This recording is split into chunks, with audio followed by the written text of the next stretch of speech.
it wasn't a typo. They were lowered, but we're asking it, be lowered even more. But I'll give you guys another example. Unit 157 was assessed for $318,900, and to your point, Neil, of fair market value, it sold for $390. So, but it's only assessed at $318. So, I mean, it's what people are willing to pay too, because more other units had sold. So I think, it seems like just such a huge swing and such a huge range. And honestly, it's hard to swallow. It's hard to pay that. Just to address that, and it's not fair. Just to address that, we don't set assessments based on what a particular unit sold for. Neil, I'm sorry, I'm having a hard time hearing you. I apologize. That's okay.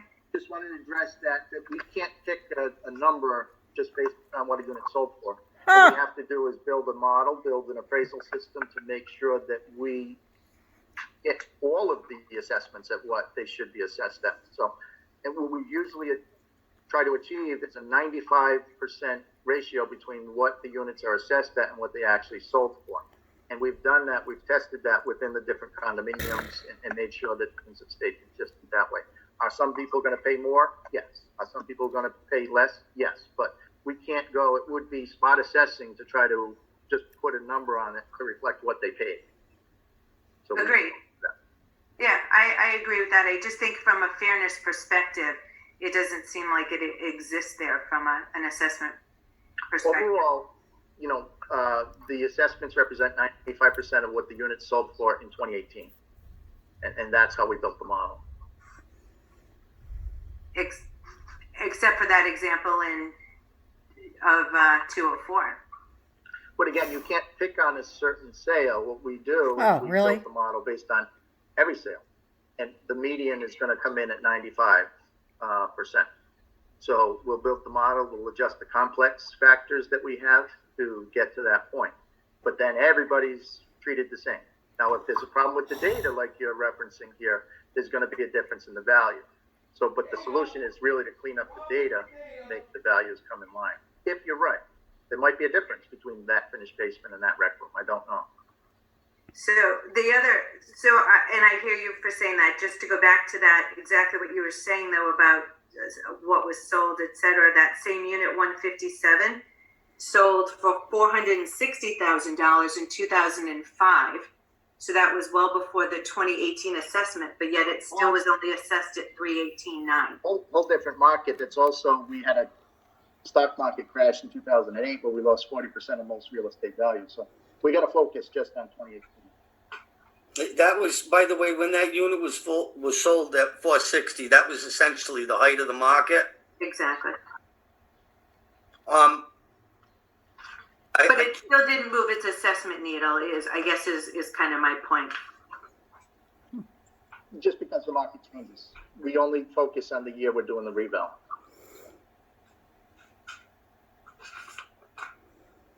Neil, did the girls go out and actually go inside this condo? The girl. Yes. But we're certain that the data is correct on this unit. What we're not certain on is the unit that it's being compared to, because we can't ask to go inside that unit. Right. But we can address that going forward with the next reevaluation and let them come in and tell us it's not true.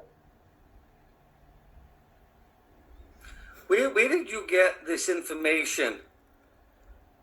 Which part, Chris? 125 Spencer, 147, 149. So on the Vision Appraisal, the assessment website, and where it lists all of the breakdown for those two grids, and it lists the number of bathrooms, bedrooms, etc., square footage, and then the sub-area classification grid, where it's got the gross area and the living area.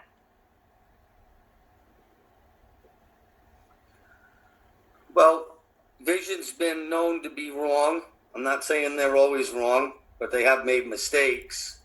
I would feel a lot more comfortable with an appraisal in front of me than just information that was pulled out that you typed in. And just to correct it, Chris, we typically take that information right from what the developer recorded in land evidence. And a lot of times when we investigate into that, it is the reporting that is wrong, but the city's records are just reflective of what the developer recorded. But they had this assessment. For assessment. Who did? But we are getting way off time frame here, so. John, do you have any feelings on this? I do. Unfortunately, we haven't seen an appraisal and the analysis that's being done.